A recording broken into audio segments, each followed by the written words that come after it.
Hey guys, how's it going? It's me, your boy, Josh, and my illustrious comrade, Ryan. God damn I'm it. Ryan. He's Ryan. I'm the one with the J name. I fucked it up already. Hello, and welcome to another episode of the Mighty Fish Podcast. This is going to be, I believe, episode 28 for the week of, let's just say, the opening of Spider-Man Homecoming. Yeah, we'll just go with that. We'll just go with that. So, if you were wondering, we're going to be talking about Spider-Man Homecoming, the newest collaboration between Sony and Marvel Studios. The newest and first. The newest and first, because they were incapable of making a good movie. Post Sam Raimi, there are arguments to be had there. Yes, there are. Yeah, I oh yeah. have them. Well, yes. Yes, but... oh, God. Oh, the also, last episode in the Garudio, this is guys. the last episode in the Garudio. We will be in our new studio next weekend, and it will be glorious. There'll be no AC. There'll be no weird echo. It'll be great. It's going to be awesome. The Garudio has done us good. She has served us well. But it was mostly a winter months thing. It was. Well, we came out here the one time. We drank a couple beers and realized we liked being out here because we could drink. It was chill, and we were away from other distractions. Yes. But it had its own setbacks. But guess what? We're going to be in our own fully secluded studio. It's going to be amazing. Oh, dude, but this is a send-off to the old girl. She's done us good. Yeah, dude. Fucking let's fucking cheers. Cheers her to up. that. Boom. Bing. You can't hear it, but we did. We clinked Miller Lite cans. This episode Yes. brought to you by beer. So when you hear the damn air conditioner or other random bullshit, just know. It's sentimental. It's going to be the last time. Exactly. Except for when I put up the next episode. But we have one in the bank. But oh yeah. Thanks for tuning in, guys. yeah, we're here to talk about Spider-Man Homecoming. And we weren't extra excited about it. I was not, definitely. But I've been talking about it. Yeah. But you know what? I'm going to give it a little bit of structure to this right now. Okay. More than usual. I'm going to go on a very small So some actual structure. Yeah, I'm gonna go on a very small synopsis of what I thought about the movie. Then you go ahead, and we're gonna go into our normal back and forth discussion from there. But what I'm gonna do really quick, just to get it out of the way, because we usually interrupt and whatever. Yeah. That's our normal thing, and we're gonna do that. But we weren't that excited about it. I was kind of like, okay, it's another Spider-Man. All right. I think it's probably going to be good, but I'm probably just going to think it's okay, or whatever. Coming out of the movie theater, yeah, it was pretty good. The more I thought about it, the more I realized that I kind of really liked it, and I'm not in the, that's not an unpopular opinion of the movie. Yeah, no, you are in the majority for sure. Yes. So I really liked that I didn't have to see him get bit by a radioactive spider. I didn't have to watch Uncle Ben die. And I didn't have to watch a global threat or a very large threat that's going to take down all of Manhattan or New York or whatever. It was much more suburban as well in his locale. Yes. The movie is, outside of maybe Ant-Man, the first to really deviate in genre. So its subgenre is always superhero movie, of course, but it's not an action or spectacle movie. I would say it's still it has elements of that spectacle, but it's not the epic scope like the others are. Superhero movies always are somewhat subgenre. As like you said, as with Ant-Man, where it isn't really the whole world is or the whole city is in danger. They went ahead and made a comedy, which worked. A pure comedy. Yes, which worked for, I think, their goal of make a Spider-Man movie, since it's the fucking sixth one, make a Spider-Man movie that does not feel like any other Spider-Man movie. And I think they probably accomplished that. I really enjoyed it. Some of the things that I thought were just okay or run of the mill, later on I had more appreciation for him. We'll get into that later, but I really enjoyed the movie. The main meat of this episode, though, is going to be going in depth on it. So spoilers out from the start. Spoilers, Yes. spoilers, spoilers, spoilers, spoilers. We've given you plenty of time. If you haven't seen it, don't listen to the episode. Whatever. It's been, what, 2 weeks? Yeah, it's been a couple weeks. So, Josh, what did you think? And this is usually how I start the episode, but I wanted to have my little bit. Oh, yeah. No. We need to get you out the front. Dude. Josh, what did you think of Spider-Man Homecoming? I fucking really didn't like it, dude. Yeah, all right. I can't say I hated it Mhm. because I've seen things that I vehemently hate. Funny enough, in the Spider-Man fucking A line. fiveology, whatever word Yeah. that is. Yeah. I really didn't like this fucking movie. Okay. Let's hear why. From top to bottom. Okay. Did not like this fucking Let's movie. let's just get into That's it. not 100% true though, because okay, right off the bat, what did I enjoy? Okay. I feel like I should start with the good. Vulture. Yes. A great dude. I have loved Michael Keaton since the first time I saw him as a child, which was the 1989 Batman. Okay. And he is bringing that performance that he is known for so well into this movie because he does this. Everybody talks shit when he was going to play Batman. Yeah. That he couldn't because he was known for comedy. Well, everybody at the talks time. shit about every Batman. Exactly. And everybody thought that, Mr. Mom, this guy's a comedian. Mhm. He's not known for more dire, dark, serious roles. And in this movie, he walks that line between a serious and lighthearted character amazingly. Michael Keaton was the saving grace for this movie for me. It's Okay. one of the reasons why. No, I will say he is for me. Marvel hasn't done a villain this good since I was just gonna Loki say and that. Avengers. I And was not only just that, gonna say that. And not only is he a great villain in general over the whole line of movies, he is a great representation of a Spider-Man villain, I feel like. Yes. Because Yes. it's not a world destroyer. Exactly. No. And I was going to say he's a great bit of world building as well. Mhm. Because I loved what they were doing with this movie. He was his tie-in to the MCU. Yes, as well. and I loved what they did because they gave you this bit of world building where these regular, everyday criminals were like, nah, dude, they're getting better. We have to get better. Yeah. And that's his thing. What I have to say about his character, aside from being a good Spider-Man villain, he's the only sympathetic character in the whole fucking film. He's the only one that you get his motivation from word go. Yeah, well, and he's the only character that saying he's the only sympathetic character, he's the only one that they even put a dark twist on, that they even made you care about in a sympathetic way. And And the reason behind that is because we don't give a shit about feeling bad about Peter. We've seen it 1,000 fucking times. And that's where I disagree with you. We still need to feel bad about Peter, dude.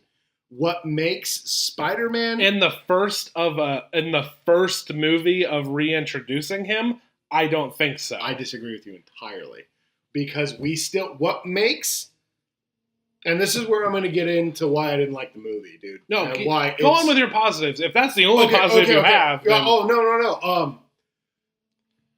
Tom Holland did a fantastic job. I really, really liked him, dude. I feel like the kid did very well. the kid did great, dude. He's a 20-year-old man. but Exactly. Yeah, exactly. Dude. 21-year-old playing a fucking 14-year-old. But I feel like that needs to be cemented because so many people are just like, finally, we get a teenager playing Spider-Man. He's not a fucking teenager. No. He's a fucking 20. He's a well-cast adult actor. But he is able to play the Spider-Man that they're going for is that annoying kid. And fucking boy howdy is Pete annoying through the whole fucking movie. That's not a complaint though. I felt like that was good for the character that they were shooting for and they accomplished it well.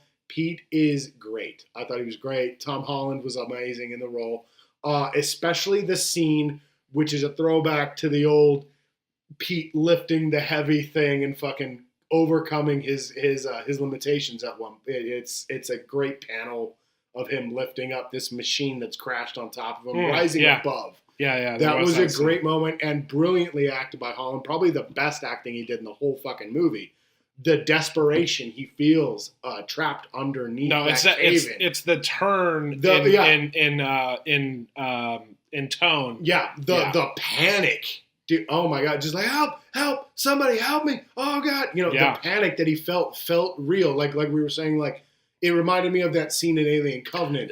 That's funny. I was just about to say the only scene before, as you all know, we changed our mind about the movie, where we were just like, we were loving that scene. I was bought in completely. Dude. And yes, he nailed that in this movie as well. Dude, he did so great. And that the panic felt genuine. He acted like a little kid trapped in a separation, in a situation that, he didn't have his voice in his ear either. He reacted like a kid. He reacted like a kid, dude. And he was terrified. And I really liked that scene a whole lot. And I thought that's where the movie was going to turn around for me, and it fucking didn't. But I was going to say, I wonder if through this discussion, as you start vocalizing things that you do like, because here's the thing, I was very middle of the road until I started talking to Brittany about things in the movie and realized that I liked a whole lot of it. So anyway, just continue on, but I'm just saying some of this movie sneaks up on you, but if it's been, you've had plenty of time, and if it hasn't yet, it probably won't, but it won't. I'm saying that right off the bat, it fucking won't. I also enjoyed the smaller feel of it. It's what I enjoy about Daredevil, where it's just a man fighting against his own problems. He's not there's nobody shooting a beam into the sky to make everybody lizard people. Yeah. Or some crazy machine caught out in the middle of the ocean that's gonna wipe out the fucking universe or whatever the fuck was going on in Spider-Man 2. It's a dude stealing shit that's gonna be super duper dangerous, and Spider-Man has to stop him. Yes. And I liked the smaller narrative. And the only reason he has to stop him is because he's somewhat incompetent. Yes. Because he probably could have been stopped by higher-ups had he not interfered. Exactly. Yeah. But therein lies one of my huge issues. What I didn't care for, because that's about all I got. All right, fair enough. What I didn't care for is what makes Peter, and what makes Spider-Man Spider-Man is his personal relationships. Mm-hmm.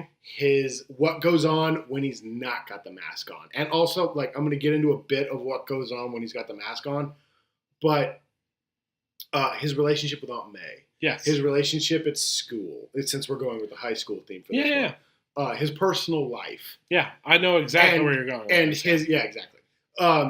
His conflicts therein, dude.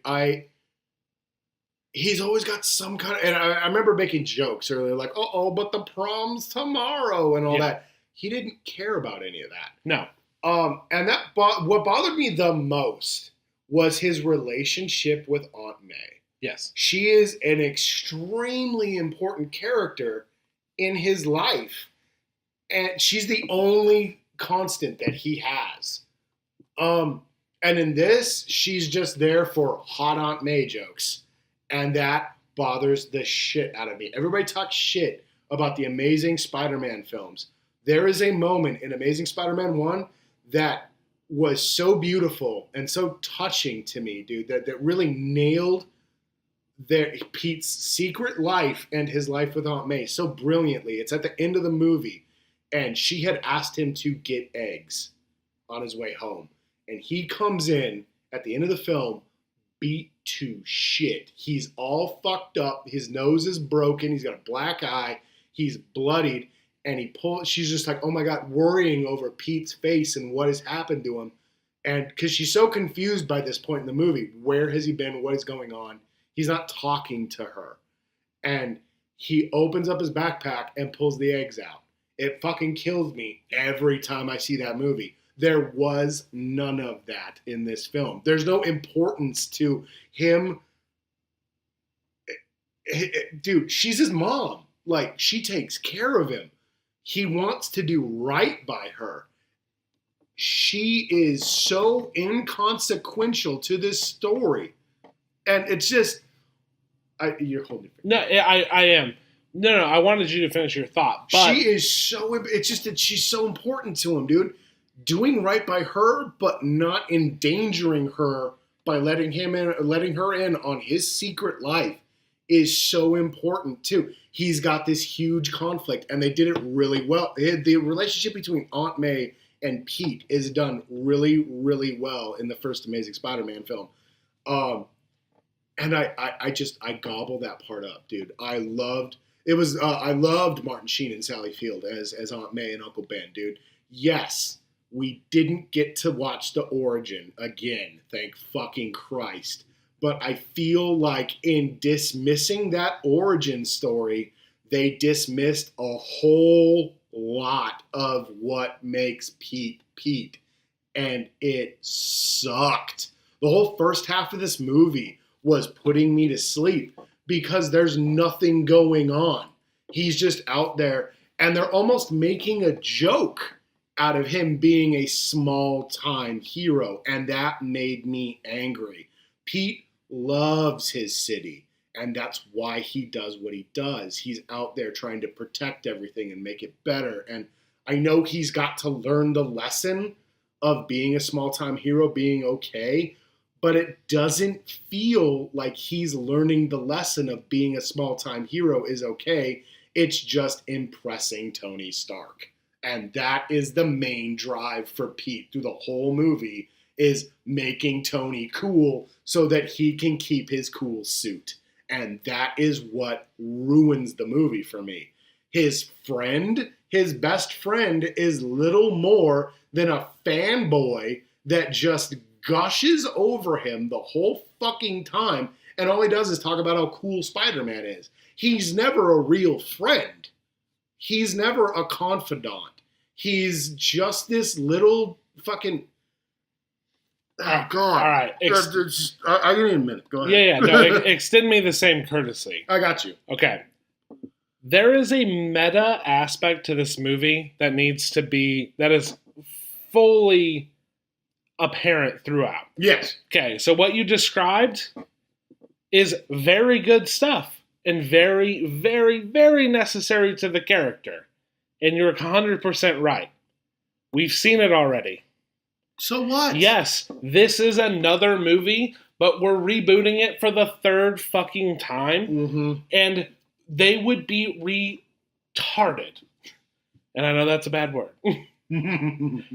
To literally make us watch all of that again. They expect the audience to know enough about Peter Parker and Spider-Man to know that all of those things are very important to his character. Why do I need to watch that again? Because...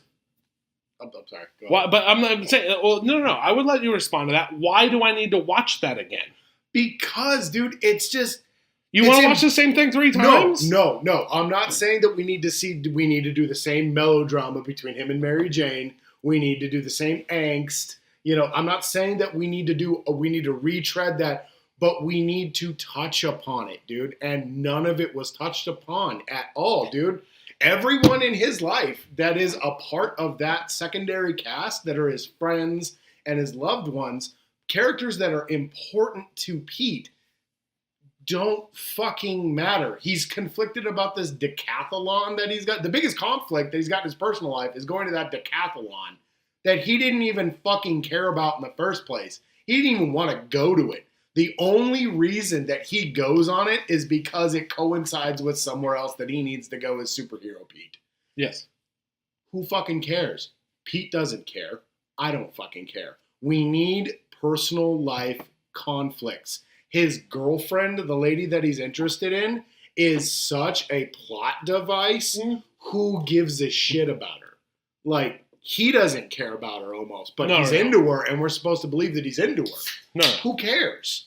Who fucking cares, dude? Nobody Yeah. cares. Like, it's just, I could not, and what bothers me is people talk about how this is an accurate portrayal of Spider-Man. He's quippy, he's awkward, he does crazy things with webs. The only reason he does crazy things with his webs is because of his cool Tony Stark suit. He doesn't do anything on his own. He does, when he rights wrongs, they're made jokes of. He's not righting real wrongs. He's out there probably fucking up. Like, he takes that bike. That's probably nobody's bike. He probably stole that bike from a guy. Like, it really bothered me. Like, Queens doesn't matter to him. You know, like, it's just, all that matters is fucking being cool Tony Stark and being able to keep his cool suit. And then at the end of the movie, spoilers, we're supposed to be like, oh, he's learned a lesson. But nope, he didn't learn a fucking lesson. Because he says, oh, this was all a test, right? I passed, right? I can keep the suit, right? And he's like, oh, yeah. Yes, it ends up not being a test.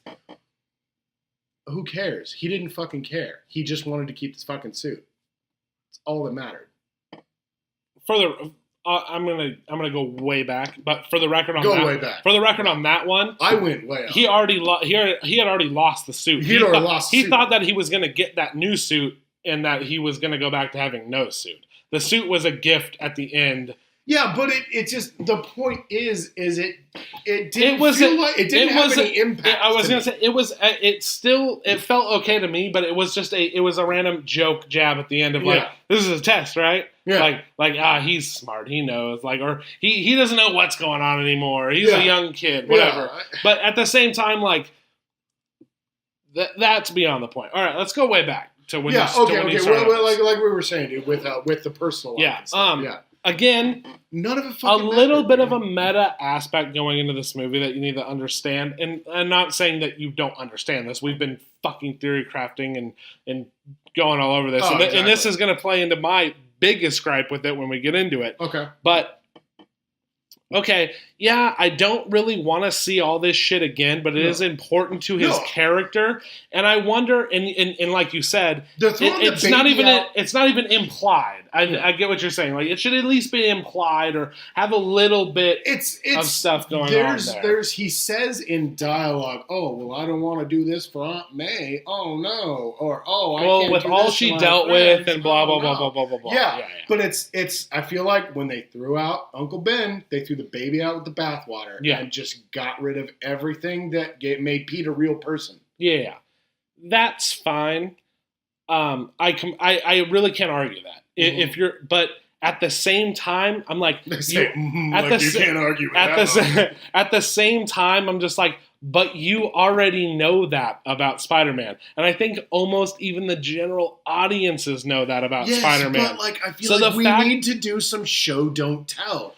And this movie is real big on tell, don't show. Yeah, but at the same time, it's just like, all right, so do we do that again, or can we just trust the audience to understand that this kid has dealt with that and moved on? And not only that, we have to tie him in from a single character story to being part of the MCU. So when he's a major player in the Marvel universe, like outside of the MCU, he's Marvel's biggest character along with... Oh, yeah. No, it's like X-Men and fucking Spider-Man. So how do we try to explain this man into something that we've already well established that he doesn't exist until Civil War? I'll be honest. He's small time. He's a nobody. He's a kid. He's whatever. Like, he's going to be big someday, but whatever. So do we do the origin story? That would be cool. Well, we've done that 2 times already. Yeah. And yes, technically 4 if you count is Spider-Man 2. Yeah, exactly. Do it better? Yeah, that's an option. But then you can only fit so much into a 2-hour movie. So not doing something they did already, I really, really appreciate. Because here's the thing: you're mad that they didn't show stuff, but in my brain, I'm like, yeah, I understand that about him. Yes, they didn't show it. Yes, his friend fucking sucks. Yes, Aunt May went down to like you said, jokes, and it's just a joke. A joke as far and as much as like we can't tell her she's been through so much, which I appreciated the line, but it is just a throwaway dialogue. It's all, and that's what bothers me, is it's all throwaway dialogue.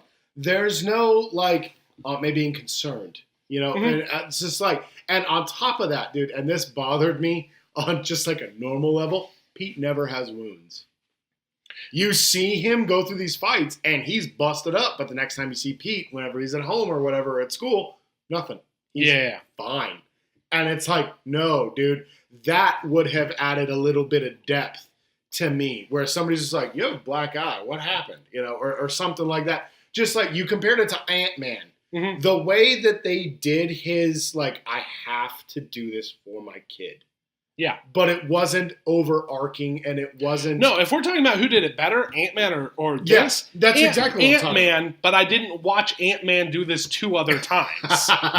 Yeah, no, and I get that, dude, but, like, you don't just eliminate things that are detrimental to a character because you've done them before. Like, yes, tone it down a little bit. 100%. I agree. We don't need to watch Ben die again, but we need some reference to the character. We need some more motivation than Tony Stark telling him in a puddle, if you can't do this without the suit, then you don't deserve the suit. Because to me, that makes it all about the suit. Okay, right. The suit we're going to get into, because I really have some theories on the suit. Right. But you are 100% right of changing his motivation from strong character, a personal relationship impacts motivating him to do what he does, to basically being a kid who wants to be an Avenger. It was a little sloppy. Yeah. You're not fucking wrong. I feel like it's just, if you'll give me one more second. Yeah, no, I'm saying you're completely right on that. Yeah. No, it's just, I feel like introducing him in Civil War was a huge mistake, where we should have got this first appearance in the first fucking Marvel Sony thing. We get this experience with him, and maybe he applies the work for Tony Stark. Maybe, you know, like we needed a root. Yes, eliminate the origin story, but like go from grassroots up, dude. Just honestly give him the low level starting point. We've already seen the big starting point. Yeah. We know what he's going to be. We need to go from ground zero, dude. Honestly, what you're saying has a bigger impact on why Civil War was kind of a fucking huge flub. Like, I enjoyed that movie later on, but the implications that movie brought forward, flub, quote unquote, and the amount of nonsense. It was an Avengers movie under the guise of being a Captain America movie. Yeah, it was the Avengers 2 that then they're introducing like 5 fucking characters, and like, yeah, you're not wrong that this was rushed, but not having him in that would not change the narrative. I don't think it would have changed his introduction. They don't want to do anything that they've already done. No, and it's like you fucking keep and instead they would have it would have been exactly the same. They would not have had his personal origin, and they would have just done him and Tony Stark, or him and his whatever. That would have been his. That would have just been transferred over to this movie. And I would have been fine with that, dude. And I'm not saying that's what they absolutely should have done and whatnot, dude. I'm just conjecturing. Yeah. But, like, there's no conflict in his personal life. There's nothing, dude. That fucking, the deli guy kind of doesn't like him, but, he's a good kid. Here, have a Sammy. Yeah. You know, fucking, he makes the joke about his kid. He makes a joke about his daughter, and he's like, "Oh no, he speaks Spanish." Here, you have fucking, you know, fucking whatever, dude. That didn't add up to me. And then the school that he goes to, the fucking diversity school of diversity, and the specializing in the sciences of diversity. Yeah, I had no problem with the diversity. I was just about to say, like, Yeah, no problem with the diversity in the fucking film. That's a real fucking school, dude. You don't go to school with all white kids, you know? That was fine. What bothered me about the school was Pete's a fucking nerd, dude. Pete is a fucking nerd, and his confrontation and conflict as a kid being a nerd is part of what makes him Pete. And You it's just you gotta downplay the cheese though, and I Oh, think yes. and what they were going for with that was definitely what 21 Jump Street started with Yeah. the whole high school is this weird thing where it's not a cliched Yes. cool kid nerds blah blah blah But blah blah. once again, And not only dude, that, I but- have to and they say, kind of- 21 Jump Street does it better. Yeah, no, of course, Because And- those kids, Dave Franco's group, were clearly cooler than everybody no, else in the kid. and I in the get school. that, and I think they were going a almost a Josh Trank Fantastic Four thing where it was just like, yeah, they're competitive because they're all special. You know what I mean? Yeah, They're all the smart kids in this school. It is what it is. There's a little bit of a social structure, but that's not detrimental to the character. Oh, no. That's almost just a modernization or But just a change. That's all. Where they fall flat with Pete being a nerd and everything, and we The discussed this. including Flash. Well, changing it and just having it be what it is would have been fine, but they included Flash. Flash is probably, aside from Aunt May, my biggest disappointment. Yeah, and it made no sense. We fan theorized that he was going to be a friendly rival type of character. A friendly rival. Because it's well known amongst comic book nerds, my boys, if you're listening, that Flash and him were friends at one point in time. They were school kid friends. Yes. They were elementary friends. And then Flash got And that's cool. always an interesting story. Yeah, and You're like, Flash got cool and athletic, and Pete did not. got left behind. Yeah. Yeah, in this case, they're all smart kids at this school for gifted kids. Mhm. Flash is a fucking joke. Yeah. He's not a bully, and I feel like that bully was important to his that bullying was important to his character at the time because it taught him to keep persevering no matter the oppression and whatnot. And that was another part of it. I'm going to get into that. In a No. bit, too. I was going to say there are more important character aspects other than the family relationships that are actually detrimental that weren't done very well in even the other movies that they could have done in this. And in fact, with Flash, etc., they really glossed over, and those I can't argue with. Oh, dude, in the Sam Raimi Spider-Man, it's terrible. It's just it's an offshoot. This guy Flash is a dick. He pushed him over. Oh, but he caught all the food. Yeah. Once again, in Amazing Spider-Man, everybody talks shit, dude, and I love the Amazing Spider-Man.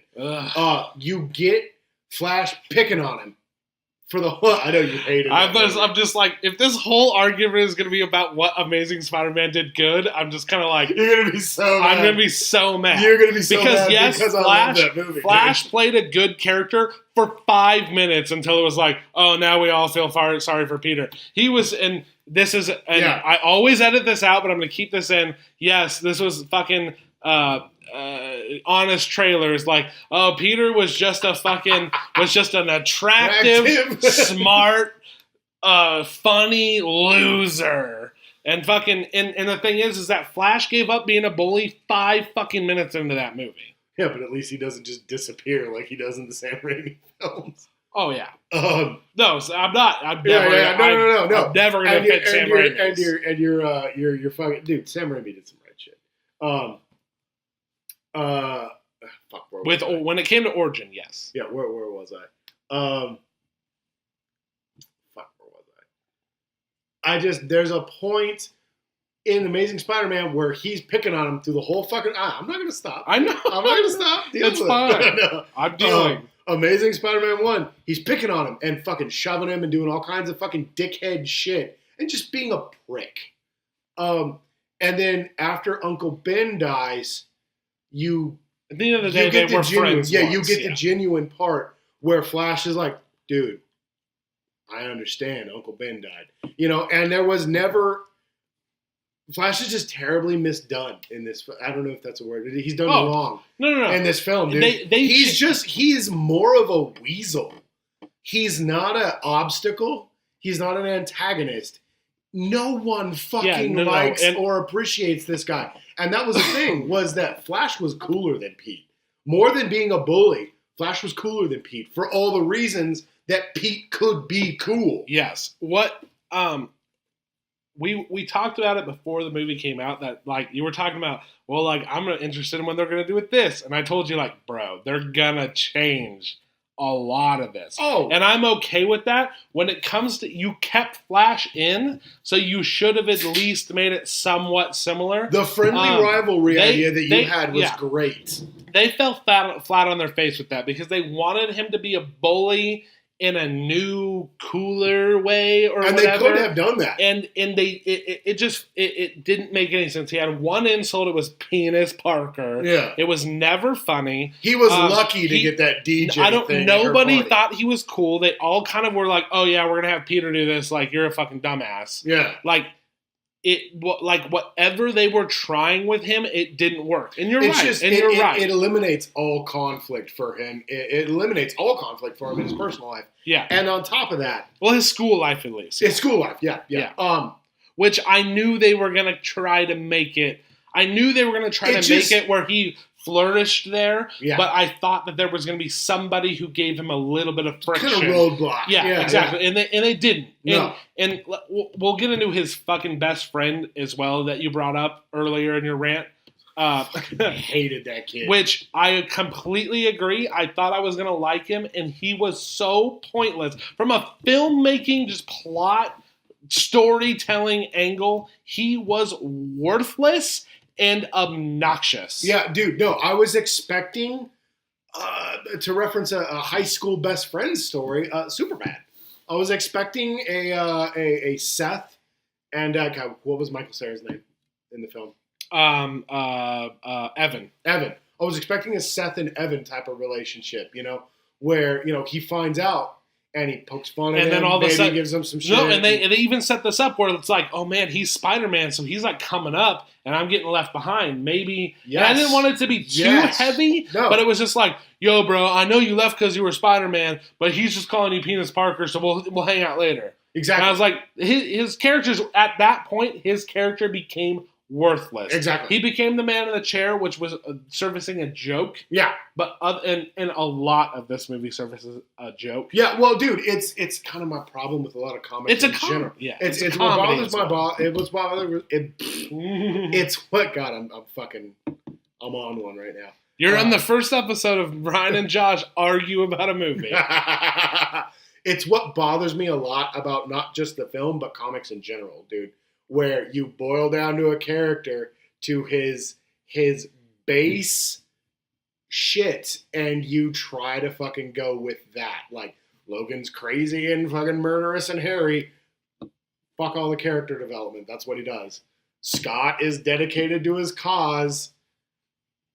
Fuck all the character development. The fact that he's actually a good person. Now he's so dedicated to his cause that he's murderous. Fucking Batman always wins the day. Fuck everything that gives him a flaw. He's Batman and he wins. Spider-Man, he's quippy and he's funny and he does a bunch of cool shit and he's awkward in real life. Fuck everything else that makes him a person. I can't stand that shit. He's not a person. I would say Michael Keaton helps in that regard. And what I want to know why. And what I would no, because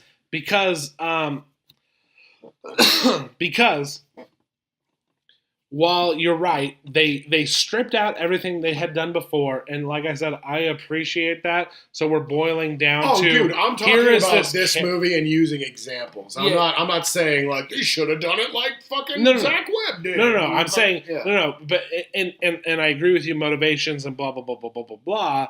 But the fact that his motivation, was to impress Tony Stark. He wanted to be an Avenger, and he wanted to do this, and he wanted to do that. Yeah, for sure. But he was doubting himself, and he was going after somebody that he knew he couldn't catch, but he felt like he needed to, and he felt like nobody was listening to him, even though they were, because he was just being stupid. Oh, okay.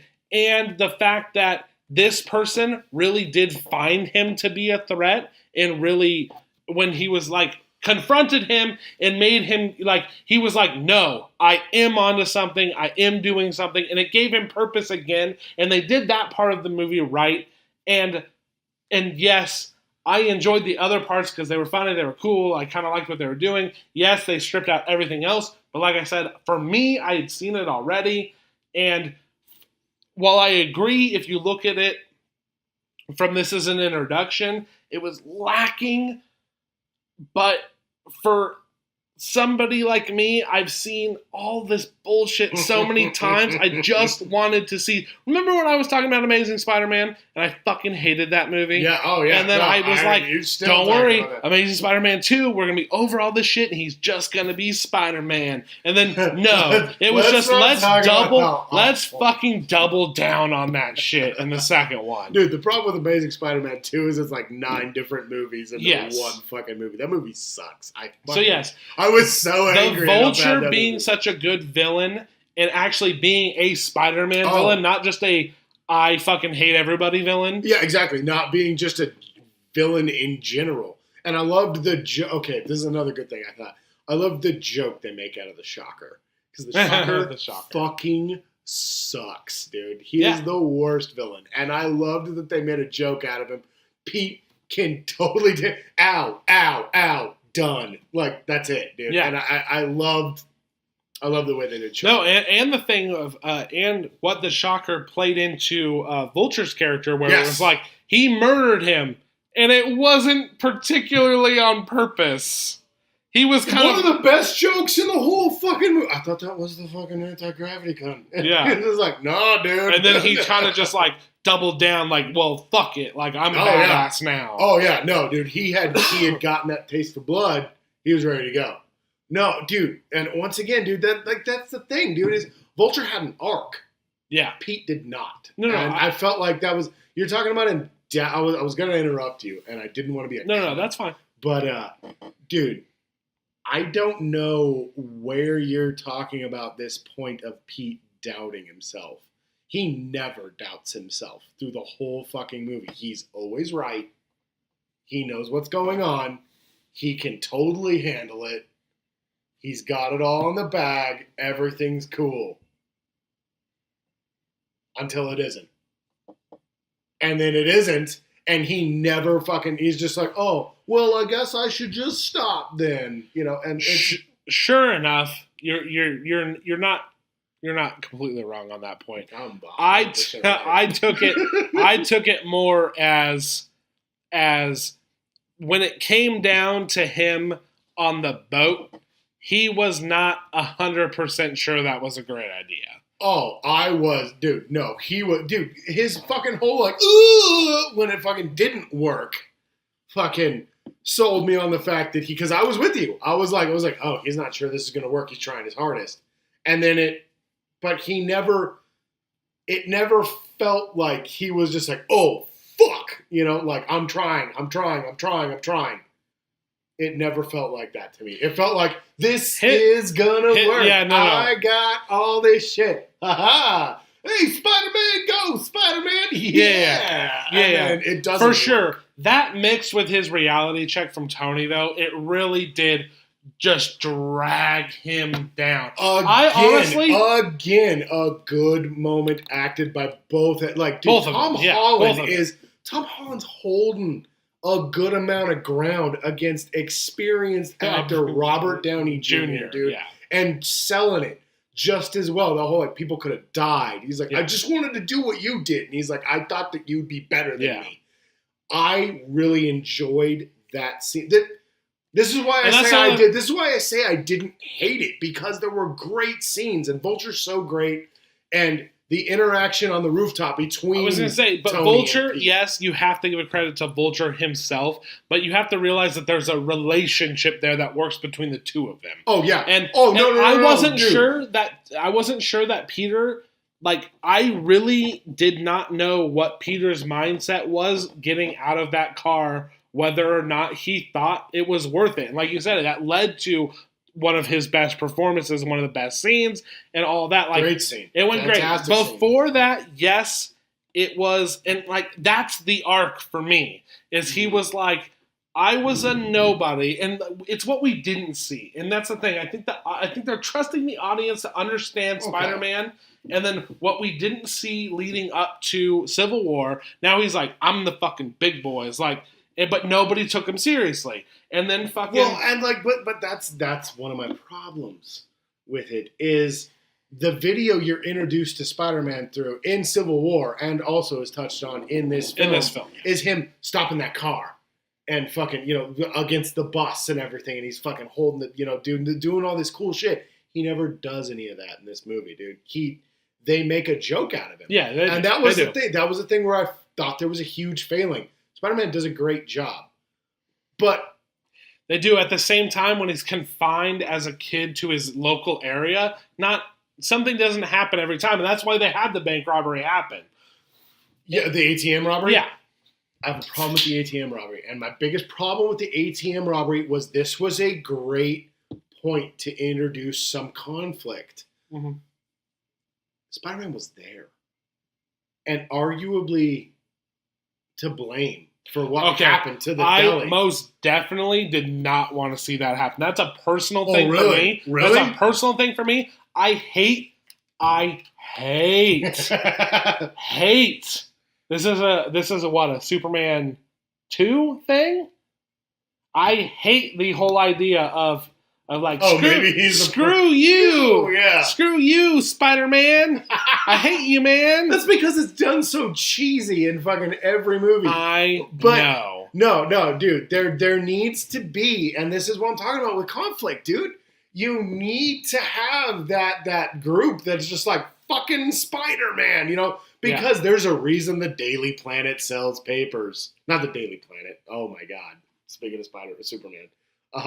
The Daily Bugle sells papers because J. Jonah's there going like, fucking Spider-Man! But guess what? Nobody cares about the paper. Everybody's just watching it on YouTube. And that was one of the main things that I had told you was going to be different. Yes. Yeah. Oh, yeah, no. And I called that 100%. I would love to see J. Jonah be not maybe the head of, and like if we can take a minute and do like some fan theory here for a second. No, I'm most definitely down. If we can, I honestly thought we were going to find some common ground on this movie. There's no common ground. And you are clearly ridiculous.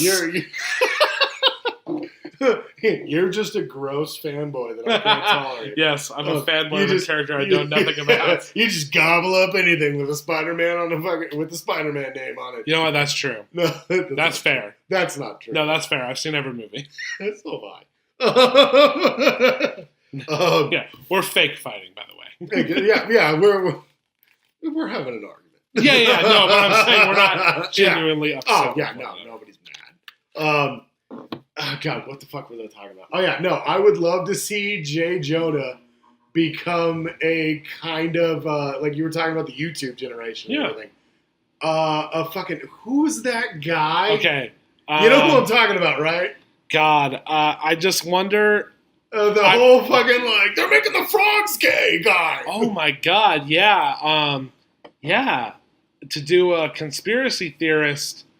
That's true. I think that would be hysterical. I don't know if Alex Jones is bigger on YouTube or bigger on... He's like broadcast on TV. He's broadcast on TV, yeah. Okay. Being Alex Jones would be fucking hilarious. Yeah, or like somebody like a Rush Limbaugh kind of guy. Yeah. And maybe fucking Pete starts working for him. I just wonder if like younger and hipper would be how they would go with it. I would, because I would love. Because I'm just like, are they gonna make him something. a Philip DeFranco? You know what I mean? Yeah. Oh God. I just wonder. Oh God, where he's another teen? No, thank you. They not another teen, but just like somebody in the social. Okay, no, I get media you. crowd. He's been around for a while. Like an expose, like honestly, like H3H3 or fucking somebody who does more like actual drama, where it's just like he's so small time, it's like drama on the fucking YouTube. YouTube. But you're right. No, an Alex Jones thing would actually, I think, is more appropriate. I think that would be great to see Jonah Jameson, like later on, dude, if they did something like that with him. And I liked the way that they did. This was another thing I liked. I fucking totally skipped over this. The intro to the movie. Yeah, loved the intro to the movie. I loved that it was all him on his phone. I was going to say they never touched on that he's a documentarian ever again. Exactly, because it establishes him as And taking that was pictures of himself. I was gonna say, and that's gonna replace his whole photography thing. Exactly. And they never touch on it again. He's just a whiz kid. No. Yeah. And also, he has a real computer and not a fucking Mac, like he did in Civil War. Oh, because Civil War sucks. Well, dude, did you realize that? Wow, fucking shots fired.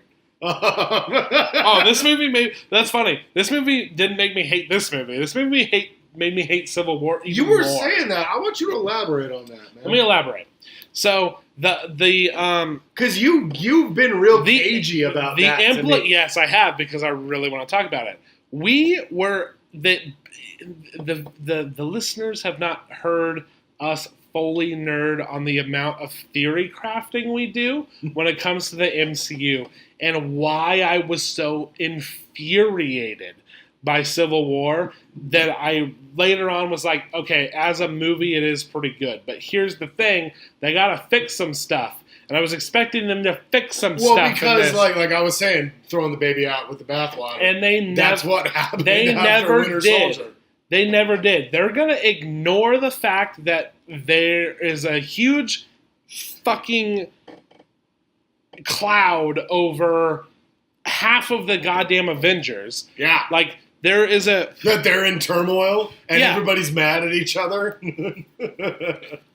That letter meant everything right, dude. Captain the letter. I talk about like why Scott would fucking like give up his family, but like he makes rash decisions, and we had all these excuses for why this worked. But my big thing on that is Hawkeye, and who never makes any rash decisions, and now he's just like, oh, my sweet little farm with my whole family on it. Now fuck it, Cap, I'm coming. Yeah, and I mean, and it's a very comic book thing to do. Oh yeah, but that's what makes it fun. Dude. Yeah, but I'm like, oh, don't worry, they'll fix it before Infinity War. They've done nothing to. They have done the next big group movie is Infinity War after Black Panther and Thor, right? Yeah, Thor Ragnarok. Yeah. So they've done nothing. Nothing makes any sense anymore within the grand scheme of things. No. And I think they're going to honestly ignore all that they've set up in Civil War. Just proving that it was basically a spectacle, fan-fucking-servicey piece of crap that we just wanted to watch them all fight each other, and now everything's going to be cool, and we're going to one-line off every single bit of conflict or every single bit of, like, government agency overlooking anything, and it's just gonna be like, oh well, he punched an alien, so now it's fine. If you guys could see what I can see, he's fucking hammering at the microphone every point he's doing. He's so mad. They were keeping it very tight. I was doing a doom grip. They were keeping it very tight, and they let it go. No, I agree with you 100%, dude. It started to feel a little iffy with Winter Soldier.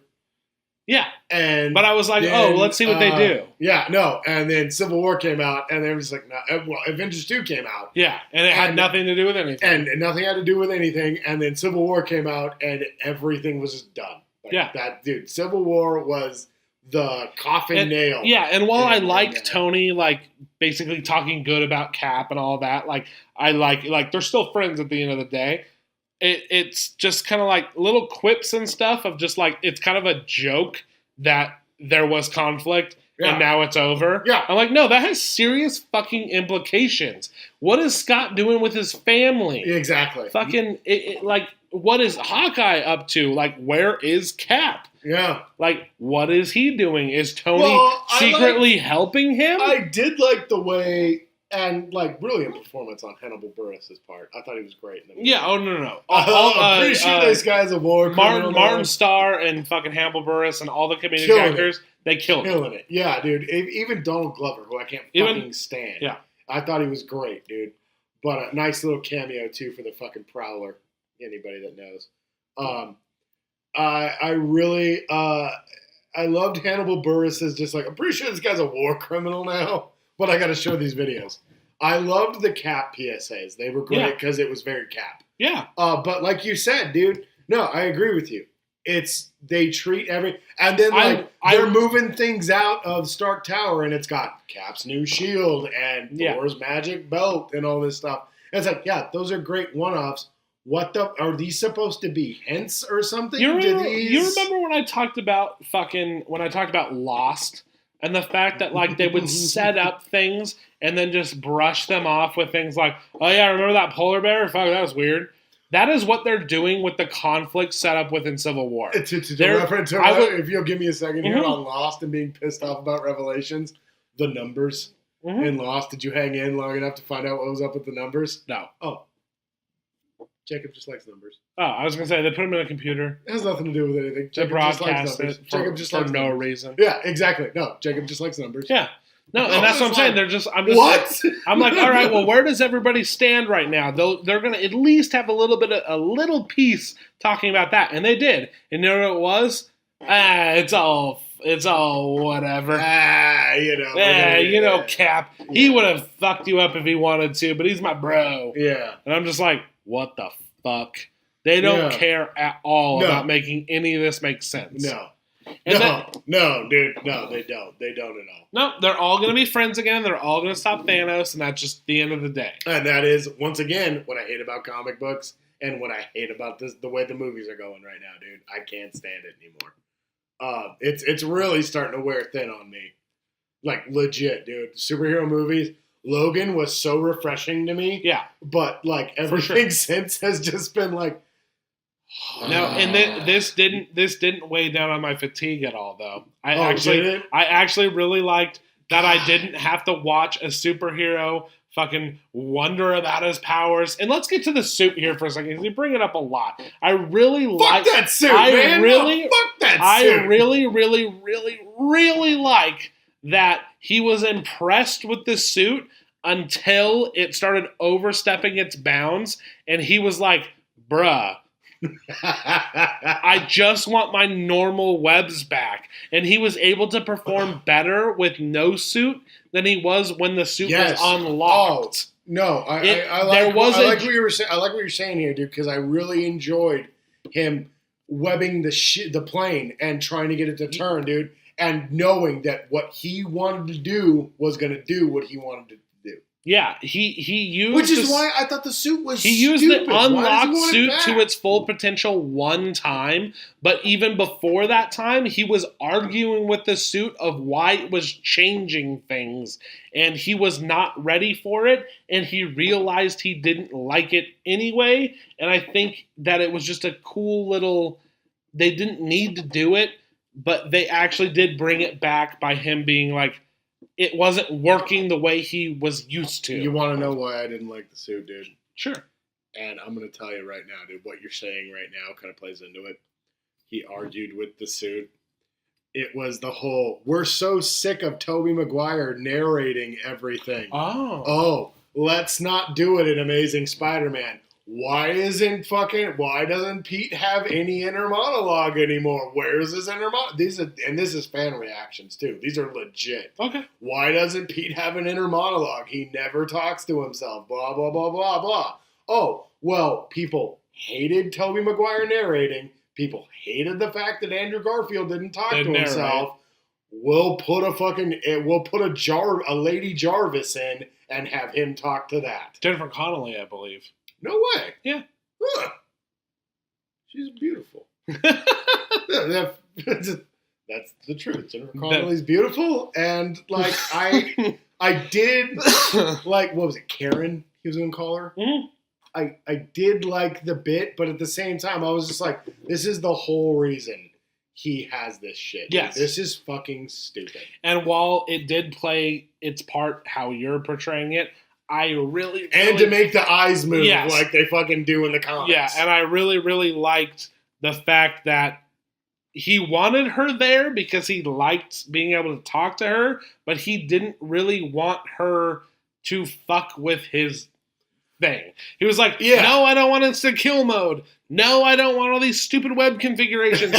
Why is everything fucked up? And like, he got a hold of it, and he which is what and he took advantage of it on the boat. But after that, fucking, he was like, he was his best doing his normal thing. And I think when he gets the suit back, she's gonna be gone. I hope so. I think she's gonna be there. Honestly, let's be real. She's gonna be there, but it's not. But it's gonna be in training wheels mode or whatever. Yeah. Not, dude.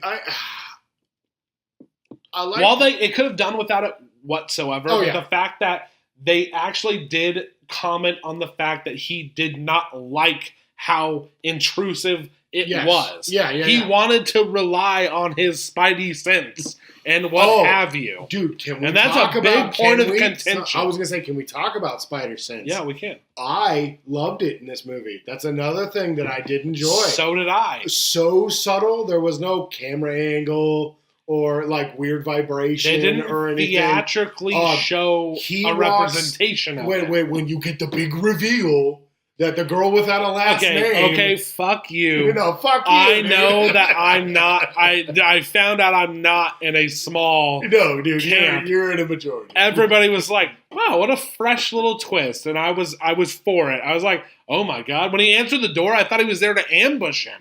I did not. I honestly didn't. I didn't know what the hell was happening. In a plaid shirt. And Yeah, fucking no, khakis, for real. like, ah. No, I thought it was gonna be this whole like Bond villain moment, and fucking I was like, oh wait, that's her fucking dad. And like I said, I'm like, am I racist or like what the fuck? But no, everybody was just like, oh, I like that little twist. And sure, and I've gloated before in other movies about how I was way too smart for it. So go ahead, you have full reign to do that. Oh, yeah. But for me, I was like, oh shit. Yeah, no, dude, no. That did not surprise me at all. The girl who we've never learned the last name of is, in fact, the daughter of the villain. Yeah. Oh! Like, I remember looking at my friend and being like, no way. And he thought it was funny. Because he saw it too. But, I was gonna say, he said he laughed and then pretended like he knew. and then pretended like he knew. He was like, no, dude, no. This isn't or that happened. No, I'm not. No, I wasn't gonna fuck with you. It's Yeah. just, I know your friend's retarded. You dick. No, God, what was it? Where the fuck was I? Yeah, fucking, you made me lose my whole train of thought. You were talking about the twist. We're on the same topic. Where did you lose? I don't know. Everything. Like, I didn't. Fuck, dude. God, I totally fucking lost it. And to be honest, I can't even help you. I don't know. I don't know where I was going. Anyway, that was a dumb twist. not as lame. I was gonna, it was very good.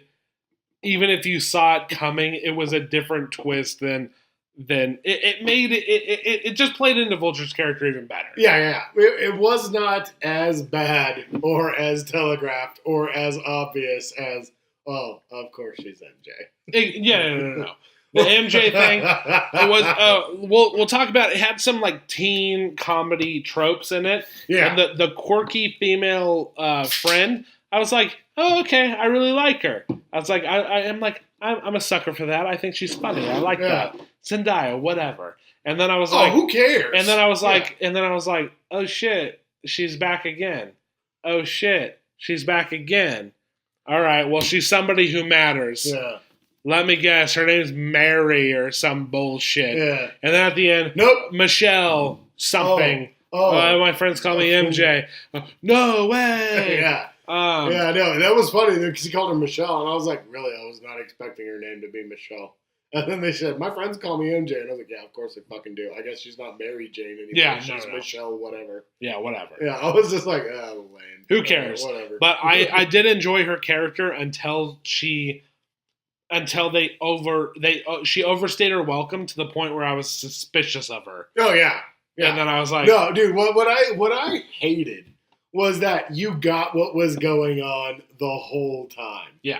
You knew why she was going to detention. She wasn't even supposed to be in yeah, detention. no, you got that. Yeah, you got up. everything. Like, and then, she's into him, and I was like, okay. And then the thing that I didn't like was when she's like, my name's MJ, and Pete's like, I gotta go, and he gets up and leaves, and she's all, oh, yeah, no, she I should was like, have. No, she should have kept it. Yeah, she should have kept her cool the whole way through. Yeah, exactly. She should have kept being that girl that flips him off. I thought that was basically. I knew I was suspicious of her, of who she was going to end up being when she flipped him off. Like, because it was a big moment, and I'm like, there she fucking is again. And she flipped him off. I was just like, that's fucking MJ. MJ. Or Gwen. Oh, that would have been interesting. It just didn't matter. I just knew that was going to be his. Like, I knew that was going to be his real love interest. yeah, well, what cracks me up is, like, speaking of girlfriends, like, Betty Brant's in the fucking movie. That was, like, his first girlfriend. Yeah. One of his early girlfriends. I don't know shit about that. And she's just like, pizza nerd. And I was like, oh my God. I think, although, dude, fucking girl from Nice Guys, good to see her getting more work. I was real happy to see that. Liz, I think his first girlfriend, I was glad that it was her. Okay. And then MJ, I was just like, so he went to school with all his girlfriends except for Gwen. But, like, it was just like, great, MJ's here. You know? Basically, skip Gwen because Amazing Spider-Man, that never happened. Yeah. Yeah, no, and it's just like, I'm interested to see going forward if they're going to do Gwen, because Gwen is very detrimental to his character. No. Really, you don't think so? No. Never? No, never. Really? Yeah, no, because they did it right in The Amazing Spider-Man. It was one of the only things that I think they did right. So it's like, just let it go. Let it go. Okay. Let it go. I disagree. Let it go. They set up MJ, man. That's cool. Whatever. Like, they cut MJ So out. we're going from Amazing Spider-Man back to fucking Sam Raimi Spider-Man, where MJ's the most important girl. No, I'm saying they cut out MJ from Amazing Spider-Man to do Gwen right, and they did. And now it's like, okay, now it's MJ, but it's not even MJ. Like, we're so separate. Yeah. And that's the thing. Like, you're not wrong, but at the same time, from my point of view and the more average viewer, not even an average viewer, a fan only of the character on the base level, and I've seen all the movies, I'm just like, holy shit, I'm getting something other than what you the exact same thing over and over and over. And I get that, being sick of it, because, like, going in, that was what I was talking about, being tired of seeing what I've already seen, and especially, like, High School Spider-Man again. I get it. Yeah, and I get it, dude. And it was just like, it gave me all new reasons not to like. That was the thing, dude. I was sitting there and I was like, I expected not to like this movie. Holy shit, I don't like this movie. It's not doing any of the things I said it would do to make me not like this movie. But you don't like it regardless. Oh my God, it's giving me all new reasons not to like this movie. And I will say this, I'm not trying to be one of those people who are going to argue that this is a very good use of Spider-Man, or it's very whatever Spider-Man. I'm just saying, the movie, I like it, and it is a Spider-Man movie. I remembered what we were talking about. We were discussing Spider-Sense and the way they did Spider-Sense, yeah. We got so off track. I liked the way they did Spider-Sense in this movie, dude. There was no crazy camera shaking. No slow-mo. No slow-mo, no whatever, dude. He walks into that house and doesn't like her dad. Yeah. Immediately. Well, you know that he had seen him already, right? Had he seen him? On the boat, he was without costume. Oh my God. He knew it from the time go. Because we had talked about this earlier, and I didn't want to be like, well, he already knew it was him, right? Oh my God, no. Okay, yeah. No, because, like, I was just like, oh man, I like the way they're doing this. He's extremely nervous around him. That makes sense. No, he had already known. Okay, but even still, dude, the fact that he just knows what's coming, when it's going to happen, and he reacts to it. And I was going to say, like, he's surprised by things and whatever, and people are like, well, how is that possible? I was going to say, like, the fact that he's able to pull off shooting things accurately and doing it, like, those are Spider-Sense. Like, things are subtle. No, I like the way that scene was still great, regardless of if you think it's Spider-Sense or not. Dude, again, like I was saying, dude, the ability of Tom Holland to stand up against these seasoned actors, dude, like he did with Robert Downey. The scene in the car where fucking Michael Keaton tells fucking Liz to get out of the car. Yeah. She goes out of the car, and he just reaches in the glove box, pulls a fucking gun out, leans against the seat, and starts threatening him. In that beautiful, like I said, Michael Keaton. He made it almost seem like he was giving him a pass. Exactly. Oh yeah, it seemed like he was giving him the dad talk. Like he says he's going to give him the dad talk, and then he gives him the dad talk. But it's legit, dude. He's going to fucking kill him. And that was, I thought, like I said, Michael Keaton walking that line that he can do so well, where he's the lighthearted character and the sinister character, and he does so great in that scene. And Tom Holland does so great being scared teen talking to dad. I loved that scene, dude. That was one of my favorite scenes of the movie. Like I said, dude, fucking when Tony's reading him the riot act on top of the roof. That was great. This scene in the car was fantastic, dude. Dude. There are parts of this movie that are so good, and then it's like, oh man, I would get excited because I was like, now we're gonna get to the heart of it. Now we're gonna get to the core of it. Now we're gonna get real Pete, and nothing happened. I don't know. I think from that point on, for me, from that point on, like, oh no. From that point on, don't miss it, dude. From that point on, I was on board, dude. I had been bored the entire time the movie was going on, and then it hit the climax with the boat, and I was like, now we're gonna get to it, and they touched on it, but I felt like they should have done that earlier, and because it goes straight from that crazy scene in the car to the punch fest. Yeah. And I wish that we had gotten a bit more developed. I remember saying like it kind of devolved into its normal shit, and I remember you saying that you actually kind of enjoyed that bit. Yeah. Okay. We called it the punch fest, so I wasn't sure if that was like a derogatory. No, because like in every punch fest there is some scene that I fucking absolutely love. Dude, Winter Soldier during the punch fest, when it's, I'm with you till the end of the line. The punch fest Civil War, when we break away to Black Panther scenes, or even Tony saying, he's my friend, but so was I, and it's this sense of betrayal. It's once again Marvel's, and I'm gonna say it, dude, Marvel Studios' fear of embracing the more emotional scenes. Oh, yeah. I would love to see some serious, hardcore development to these dudes. Yeah. These emotional, it's just, you get these brief touches on the people that these characters are. And this isn't a complaint so much about Spider-Man as it is the MCU in general. The MCU in general, dude. You get they do this brevity. They're scared, like you said. They're scared. No, dude, we needed, the thing that I was so lacking with Doctor Strange was a moment of real humility. And him grasping the fact that he's not the best. Yeah, we had a Doctor Strange episode. Yes, we did, dude. And I brought it up briefly in that one. And it's the elimination of the scene from Avengers that Joss Whedon did with Cap, where he's going through all his files and he's not going to call Peggy. Yeah. Because she's so old and he's so young and he doesn't even know what to say to her. Him dealing with being a man out of time. This waitress that he thinks is cute that he could talk to. Probably one of my favorite Stan Lee cameos. Yeah, which, by the way, eliminated. In case you're wondering, that was a deleted scene. I loved that bit where he's like, go talk to her, you dope. And it's just like, he can't. He fucking can't, dude. He doesn't know what to say. I loved that, dude. That was one of the most heartfelt beats in the whole film. Winter Soldier, when he's there with Peggy, and Peggy forgets who he is and then remembers him.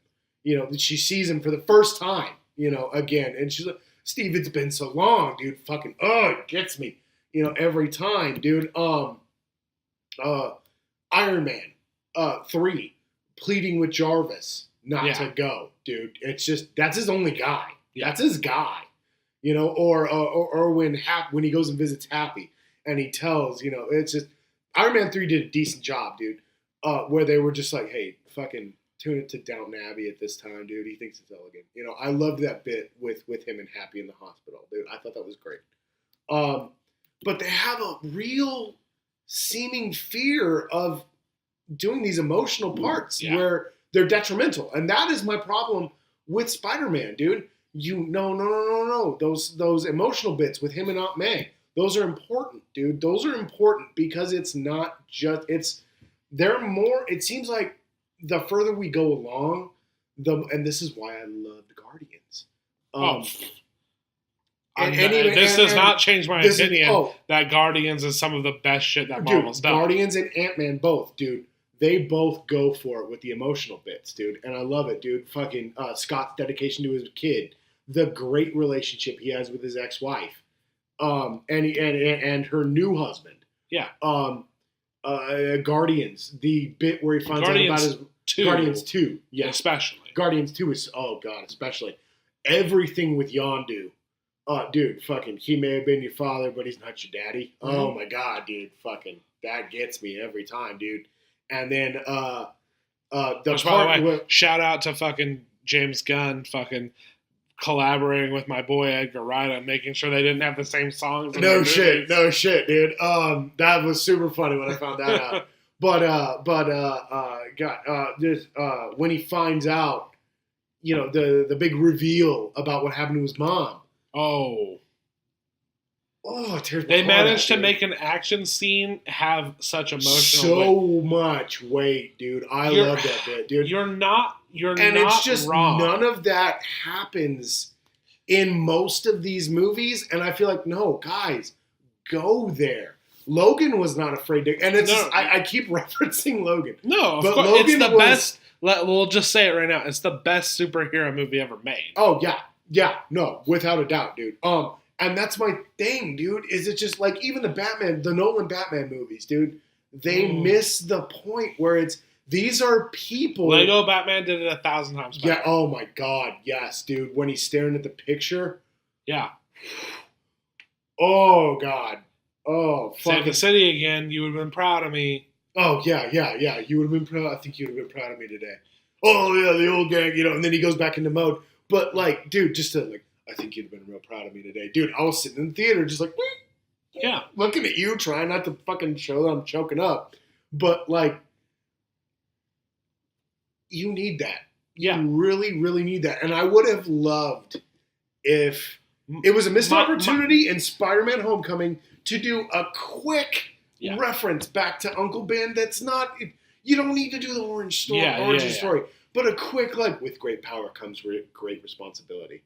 It would have been a great moment, dude. And no, what do we get? I'm gonna say that you're completely right.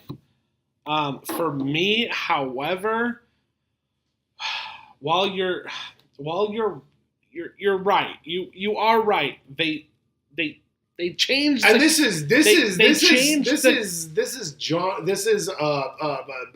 franchise a gripe for the whole thing. But as far as it goes with Spider-Man: Homecoming, you're completely right. For me, despite that being very detrimental to making the character. As a movie, I enjoyed not having to live that again and just going with the fun bits and tying him into an already established universe. Mm-hmm. That's kind of the problem because, like, where does Doctor Strange or Star-Lord fit into the MCU? No, Star-Lord does not fit in. They don't fit in it at all. Yeah. And, like, they really set him up to be an Avenger. Yeah. To be a big-time player, because that's what he is in Marvel in general. Oh, yeah. And I just didn't need to see that all again. I get it, so, dude. But this is what again, this is what I wanted to say to you. Imagine that all the other Spider-Mans, you can pick and choose scenes that you like, and they are canon. Would that make this movie any better? If you could pick and choose from Raimi and Amazing Spider-Man and make those tie into this, would this movie be entertaining to you? Because that's almost how I take it. I'm just like, I've seen shit mixed with great, and I've seen 4 times over, 5 times over even, except for, I'll say 4 times because Spider-Man 3 is so bad. But fucking... That's how I feel about Amazing Spider-Man 2. Yeah. Okay, honestly, let's say 3 times over. Spider-Man 3 is better than Amazing Spider-Man 2. Bold statement. Okay. It's a very bold statement. Let's say 3 times over, we've conditioned the audience to know who Spider-Man is. Yeah. Watching this fun romp that is just intentionally emotionally devoid from the things that make Spider-Man who he is, and I know that is a travesty to the character, and I agree, but was it a fun time? I won't disagree that it is fun. Okay. But it feels like hollow fun to me. I needed some kind of heart, and there's no heart, dude. Fair And enough. It feels shallow to me. Fair enough. I just, dude, I don't know, dude. Like, so reference another Marvel property that isn't an actual that is in fact an actual Marvel property. Daredevil. Yeah. You get it. You get Yeah. everything about him, dude. They also have the luxury of making an 8-hour movie. Oh my god. And they're all so good. Well, not all of them. There's filler, of course. It's a television show, but Yeah. for all intents and purposes, an 8-hour movie. Yeah, but like subtle little things, which they kind of do within the Daredevil series. They do each episode has a little bit. Imagine if they had A to make little that into a sprinkling. 2-hour movie. No, I get you, dude. Matt cares about the kitchen, and he wants everything to be cool. And it just came across to me that Pete only cared about what Tony Stark felt. Yeah, fair. And that really bothered me, dude, because at his core, Pete cares about his city. He cares about the city. Whoa. Not just his borough. He doesn't just care about his borough. He cares about the city at large. Yeah. What we haven't brought up is, yes, you're right. He cares about what Tony thinks, and he constantly references that. Yeah. But his handler is immediately happy. Okay. Again. See, and this is why I said I don't hate it, because there's so much to like. I loved his and Jon Favreau's interactions. Yeah. I thought they were fantastic, dude. Happy doesn't care. Happy is annoyed that he has to do this part of his job. And I loved it, dude. I honestly thought it was great. But also their interactions made Peter feel insignificant because Yes. Happy didn't care. Oh, no. Yeah, no. And that's what I mean, dude, is it's just like... And there was no Happy. communication there because Tony did take his threats seriously and put them forward to the FBI and whatever, but that was never communicated to Peter, so he felt... That's why I think there is a little bit of an arc. Okay. He felt totally okay. unappreciated. He was alone. Yeah, he felt alone. I get... There was I see a what you're bit saying. more there than I think you're given credit for, while all the rest of what you're saying is very valid. What they did do with as shallow as you would say the character is, which I would agree, but I almost am like I'm willing to accept that some of these are givens, whereas like you want to see it, and I don't fault you on that. I don't need you to hammer it home. I don't need the melodramatic Sam Raimi. I don't need the angst of the web films. I just needed a taste. Yeah. You know, just give me something where he comes home, he's got a black eye and a busted nose, and Aunt May's like, "What happened to you?" And he's like, "Nothing. It's cool." No, I fully agree with the whole Aunt May thing. Downplay Uncle Ben dying and just play up the fact that he has a life. He cares almost more about his dumbass friend who doesn't matter to him at all. Yeah. He cares the least amount about Ned. And they like at the very end of the movie they almost go like, oh no, there's gonna be some conflict between him and Aunt May. And I liked that. No, and of course. I'm hoping going forward we will get some kind of meat. You know, I will need meat. Like I talked about earlier, the meta aspect of this movie of not trying to alienate audiences with doing the same thing 14 times over. Yeah, no, I hear you. I on hope that. that I agree. I hope that they go, okay, this did well because of course it did. Yeah. And fucking now we can get a new screenwriter who can do more of the Spider-Man essentials. I'm hoping that especially because they didn't do what I thought they were going to do, and immediately, which he's going to be in the goddamn movie, so I guess they're doing it. But they didn't immediately be like, "Oh, you're in the big time, kid." Yeah, yeah. No, I liked the rejection of the big time at the end of the film, even though it felt a little. It was. You're right. You're right. It was a little weak to me, and that was what pissed me off in the whole overarching thing as well. Other than Pepper, because I was like, "All right, no." Yeah. Oh, that was my favorite reveal in the whole movie, dude. I was like, "Oh man, she stopped being a bitch." Yeah. Dope. Pepper's back. Like, it mattered to me. Like, it's so weird. I hate Gwyneth Paltrow. Yeah. But I love Pepper. Yeah, I was for sure. so happy to see her back. Like, let's be real here. We'll take a stance here on the Mighty Fish podcast. Gwyneth Paltrow as a person is a terrible person. Dude. Pepper Potts, cool character. 100%. But Gwyneth Paltrow, don't listen to her. Yeah, dude. She's weird. But, no, dude, I loved that whole bit. Where he's just like, I've been carrying this ring around since 2008. And I was like, that was when the movie came out. We're running long. Before we wrap up, so are we ahead of regular time? Are the Marvel movies ahead? I don't know when these all take place, because it's, 8 years later? It said 8 years later. Avengers didn't come out 8 years ago. No, right? Right? Let me look it up. No, it didn't. It came out like 6 years ago. Just to be sure, I'm going to check it out real quick. Keep talking, dude. I'm going to keep talking. Josh is going to look this up. Go see Baby Driver? Oh my God, please go see Baby Driver. If you're listening to this, I hope you've already seen Spider-Man, because we've spoiled everything. So if you haven't seen Baby Driver, I don't know if you listened to our last episode that was about half the length of this. Baby Driver is amazing. What's up? When did Avengers come out? 2012, dude. Yeah. It's way less than 8 years ago, dude. It said 8 years later. The Avengers came out 5 years ago. So are we doing that, like, in the recent future? Yeah, we must be. Which I'm cool with, but, like, what's the time Which is frame? fine, but it's just like, okay, this is how you're letting us know that this isn't going on in current time?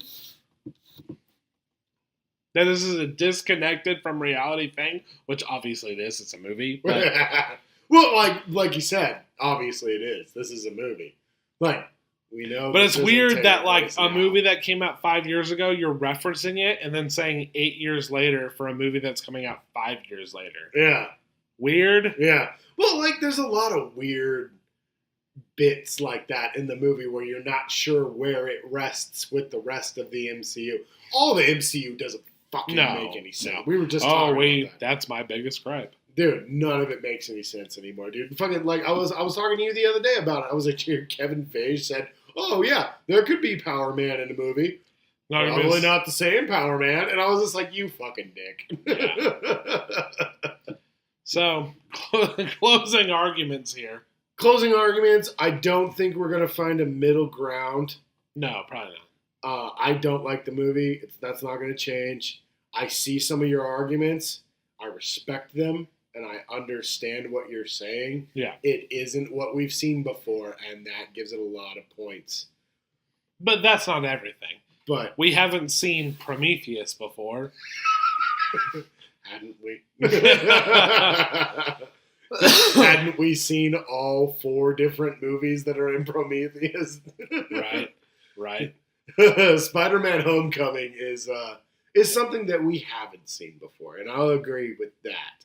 And that is to its benefit. But I feel like in making a movie of Spider-Man that we hadn't seen before, we lost a lot. And I will say that our different viewpoints when it comes to comic book knowledge has finally made a little bit of a separation. Yeah, no, dude. Yeah, no. This is the first time where we have ever gone heads up over a movie I've never based on knowledge of character. Yeah, I've never listened to you and been like, well, that really enhances what I saw. And more, I'm just like, who gives a shit? No, dude. To reference our Guardians of the Galaxy episode, what we were talking about, my comic knowledge, as opposed to your movie your movie knowledge. viewing knowledge almost reflected itself. Dude, Yeah. Where I was just like, no, I was sick of what was going on Earth, so I went with fucking Guardians and everything. And you were like, dude, that's what I want to do, you know.